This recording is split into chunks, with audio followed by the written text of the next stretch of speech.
This is John Samuel, and I'm the host of All Access with John Samuel. This is the show where we share the stories of entrepreneurs, advocates, and leaders who are improving the lives for people of all abilities. And today we have a special guest of Mike Iannelli, who's my co-founder and chief strategy officer at Ablr. And I'm so excited to be interviewing him today, our first episode of the year. And I'm just excited to talk with you. So thanks, Mike, for being here. I'm happy to be here, John. You know it, and glad to be part of this. I'm honored to be part of this show, especially kicking off the first of the year. So great to be here. Excited to get going.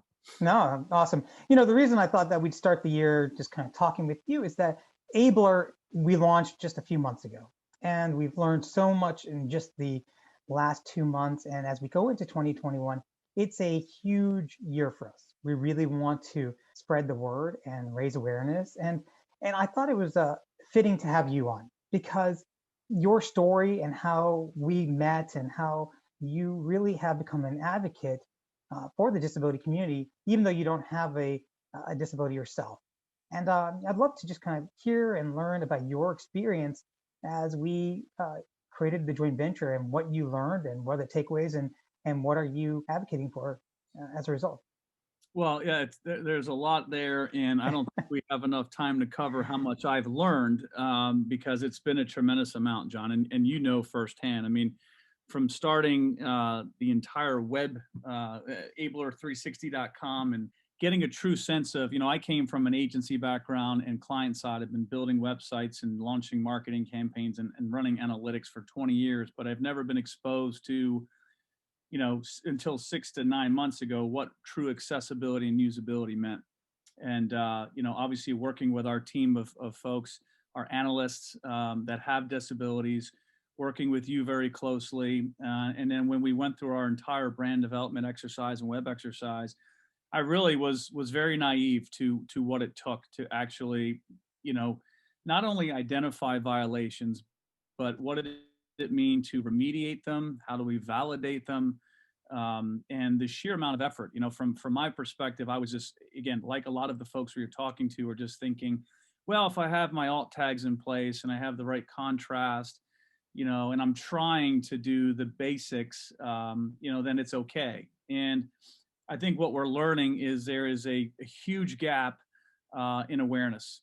And I don't think it's a fault. I think when I originally started, John, I almost got a little defensive in a way that people didn't care. I thought, oh, well, no one cares about folks with disabilities or the community. That's just wrong. And that's probably the old perspective of Mike and spending the time with you and the team and folks, like even when we went out for our team meeting down as at Whiskey River, I think it was. Whiskey Kitchen, yeah. Whiskey Kitchen, just really diving into another perspective's life.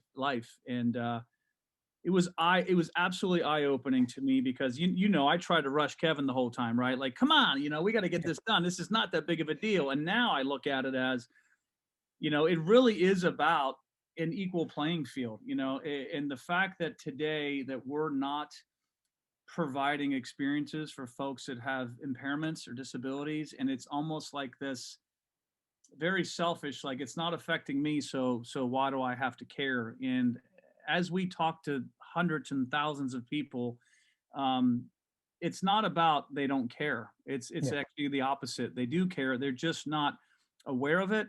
They're not clear of what the guidelines are. How do you do it? Why do you do it? How often do you have to audit and make sure your site's accessible? So, obviously, I think those are the two larger ones, was how much effort it really takes to build not just a compliant experience, but an accessible one and a usable one.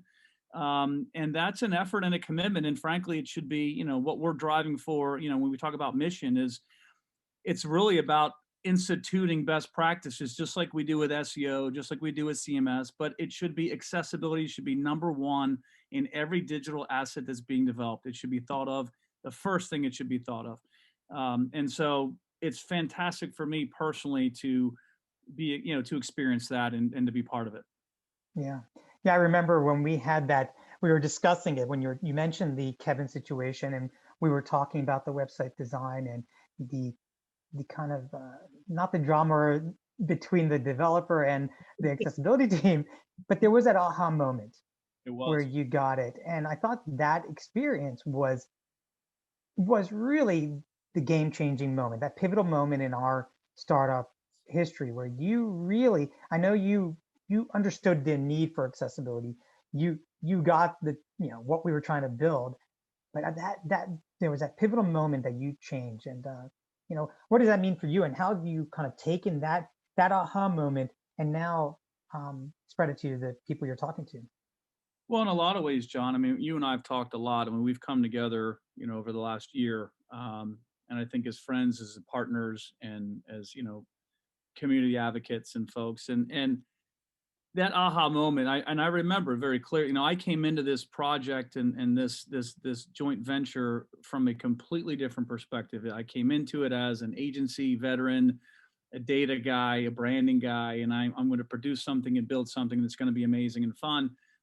But that moment, it really changed my life. I mean, it just did, in so many ways. And that this past year for me personally has been, my whole life has been an aha moment. But part of being part of something that has so much meaning and fulfillment in life, and knowing crossing the aisle, so to speak, to just become just a good human. I always thought I was a good human, but I didn't feel like I knew. I felt like I was very much in my own space, like, if it didn't affect me, it was very selfish, to be quite honest with you. If it didn't affect me, then it wasn't something I could spend my time on. I had enough things going on. But when you take a deep breath and your life is put into this moment, and you meet people and you talk to people, and you open your heart and your mind to just that everyone deserves the same experience, no matter disability, color, ethnicity, background, gender profile. We're just humans. And the fact that all these years that I've been not, I spent 20 years in e-commerce, and it wasn't even a blip in my head. And I feel bad about that. So my mission is to, again, is what we talked about: accessibility, usability for everyone. um, the aha was a life-changing moment.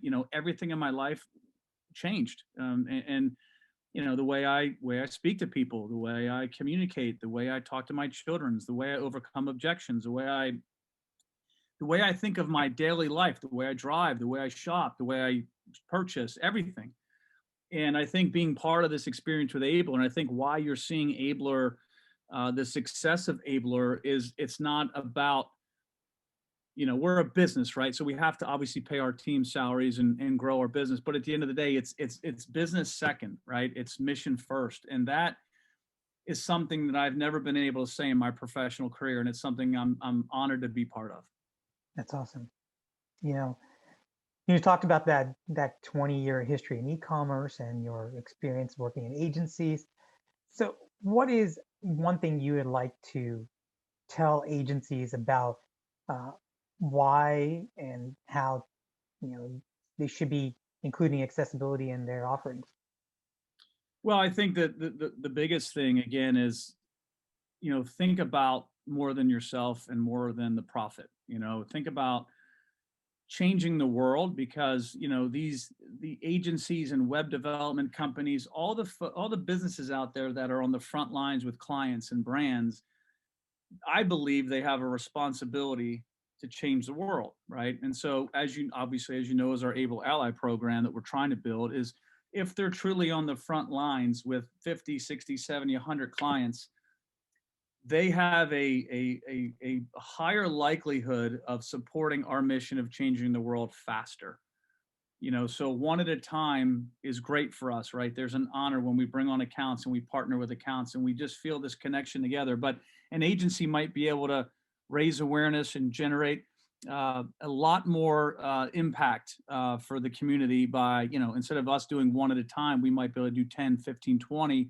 And the biggest thing is the installation of a best practice for every web project that happens. So when we talk to the agencies, not just in North Carolina or South Carolina, but even in California and New York, it's really connecting the dots of how do we change a paradigm that has been going on for probably almost 30 years now. How do we start to institute best practices today and follow the new mission and vision of what we're trying to do. So Ablr is really trying to instill that best practice. So we don't always have to go back and retrofit. We don't always have to go back and say, oops, I forgot to do that. It's top of mind every single time that any asset is developed, whether it's an application, a website. I mean, we're even doing accessibility audits on billboards, which I never even thought we could do. So color contrasting, font styling, keying style. I mean, it's an impressive time, and agencies, I believe, are really the allies that are going to help us spread the good word, help us spread our mission, and honestly, not just change the business mindset, but change the internal personal mindset as well. No, I love it, man. The Ablr Allies program is something that you and I truly believe in. We think it's what's going to be game changing for not only just for Ablr, but for all the organizations in our community. We talk almost every day about what we envision for Ablr, but one of the things that I think would be great to talk about from your perspective is Ablr Works, and what does that mean to you? What does that mean to the community, and frankly, your professional future, and what that means to Ablr. So, love to hear your thoughts on that, John. Thank you. This is the first time anyone's ever asked me a question Huh. on the show, so thank you. Ablr Works is the new division that we're hoping to launch this quarter. It's really focused on the people part of the equation. When we think about Ablr 360, our core business, that's really about focused on making sure that companies are inclusive and accommodating and accessible for all people. But we realize that it's a two-way street. We need to make sure that once those companies are ready, we are also making sure that the people are also trained and ready. So, that's what I'm super excited about this year, us getting that launched and up and running, and creating a new pathway for employment for people in the disability community. And then also, one of the big things I'm looking forward to in 2021 is our training modules. We have a new disability inclusion training modules that we are launching at the end of March. So anyone interested, please reach out to us, and let's pre-order those, because that's going to be game changing. And so there's a lot to be excited for. And I'm so thankful for you to take the time to speak. And, I urge everyone to check out Mike on LinkedIn. And what other social media are you on, Mike? I'm rocking it on TikTok right now. No, I'm kidding. LinkedIn, my friend. I'm taking a break from the personal social platforms, but LinkedIn, and obviously cell phone's always available. I just want to talk to as many people as I can, and share and educate folks on what we're doing. And there's a lot of other great companies out there that are doing it as well. So it's really just a mission for all of us. And I'm excited about the future of where we're going for inclusion and equity. Yeah. So Mike, how should people reach out to you? They can, would it be wrong to give my cell phone? Let me go ahead and do that. Cell phone is area code 484-459-9990. And then my email is Michael, Michael.Iannelli, which is IA, 2 N's, E, 2 L's, and an I at Ablr360.com. Or just you can search for me on Google as well. But I'm excited about it, willing and happy to talk to anybody about it. And it's an honor to be working with you, my friend. Thanks, brother.